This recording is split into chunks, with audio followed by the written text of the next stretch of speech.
Ford Motor Company has a long and successful history in the American automobile industry. Since its founding in 1903, Ford has shaped car culture in many ways, from influencing the hot rod movement to producing iconic vehicles like the Lincoln Mark series. The Lincoln Mark series, also known as the Continental Mark in its early years, was a luxury car line produced by Ford.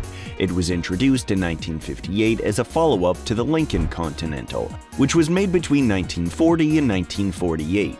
The Mark series continued until 1998, offering drivers a premium driving experience. Let's explore the story of this remarkable series and how it became a lasting part of Ford's legacy. Backstory and creation. In 1983, the Lincoln division of Ford Motor Company introduced a groundbreaking car that would redefine American luxury, the Lincoln Mark VII. Ford, a company long known for its role in shaping the automotive industry, has been producing high-end vehicles for decades. The Mark series, originally launched in the 1950s, was one of Ford's top offerings in personal luxury cars. By the time the Mark VII was unveiled on November 10, 1983, it was clear that Ford had crafted something special. The Lincoln Mark VII stood out with its European-inspired design, a departure from earlier American cars. Its sleek front end was designed to reduce wind resistance, making it more aerodynamic than its predecessors. The car had a shorter wheelbase, which not only made it lighter but also improved its handling. Its curved fenders and smooth roof lines added sophistication, giving it a unique appeal to a wide range of drivers. Ford produced the Lincoln Mark series as a personal luxury car, available as a two-door or four-door sedan. While it shared a similar chassis with other Ford models, its interior and exterior had distinct features, including the Continental Tire Kit, an external spare tire mounted on the trunk. This feature was particularly popular in earlier models like the Continental Mark III, and it helped define the Mark series' luxurious identity. As time passed, Ford continued to evolve the Mark series, eventually reaching the Lincoln Mark VIII, which would mark the end of the line in 1998. By then, the market had shifted, and consumers preferred larger vehicles like four-door sedans and sport utility vehicles. Before we jump into the features, please take a moment to like this video and subscribe to our channel.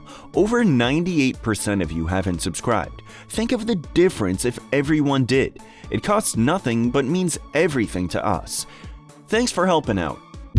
Cool luxury features. The Lincoln Mark VII was introduced in the early 1980s as part of Lincoln's attempt to modernize its luxury car lineup. By this time, Lincoln had already established a reputation for crafting large, comfortable, and stylish vehicles. The Mark VII aimed to continue that legacy while embracing some new technology and design features that reflected the era's shifting trends.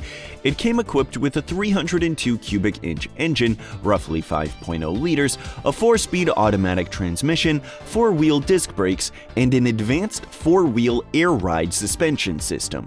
Additional features like the onboard trip minder computer, air conditioning, and an AM/FM stereo system made it feel advanced for its time.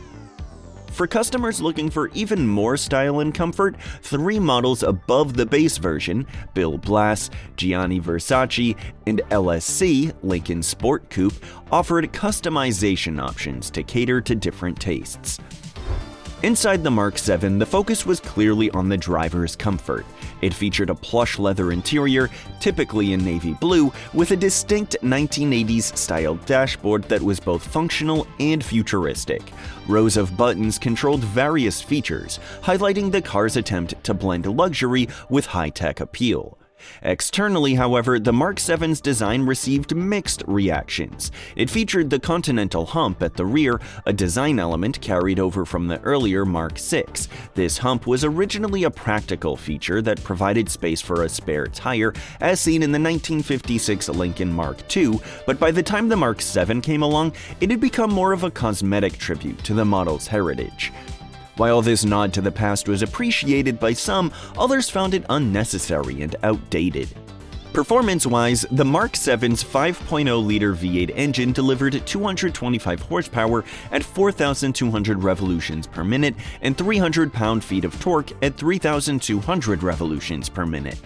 While it was decent for its time, the car struggled to stand out among its competitors, especially when compared to more powerful German models of the same era. Despite being raced in the 1984 Trans Am series, the Mark VII finished a disappointing 9th place, reflecting its limitations in speed and performance. Evolution of the Mark VII. As the years progressed, the car saw several updates and enhancements, keeping it competitive in the evolving automotive market. One notable change occurred in late 1984 and early 1985 when a new 2.4-liter diesel engine was added as an option alongside the standard gasoline engine. This provided customers with more choices depending on their performance and efficiency preferences. During this time, dealers also offered aftermarket options, including convertible and roadster conversions, allowing buyers to further customize their vehicles. By 1985, the Mark VII received significant updates that reflected the shifting safety standards and technology of the era. All models now came with a third brake light mounted above the fender, which improved safety by making the car more visible when braking. Additionally, Lincoln introduced a new factory option, a mobile telephone.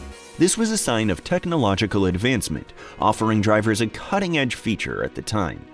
In 1986, Lincoln continued to enhance the Mark VII lineup. The base model received chrome lower body moldings, a unique hood ornament, and interior updates. However, the brand also made adjustments to the lineup, discontinuing the Gianni Versace model and focusing on the base, Bill Blass, and LSC models. The LSC model in particular saw improvements in engine performance, and certain features were standardized across all variants. In 1987, there were fewer updates, but a mid-year change introduced 3 different engines, including a high-output version that produced 225 horsepower.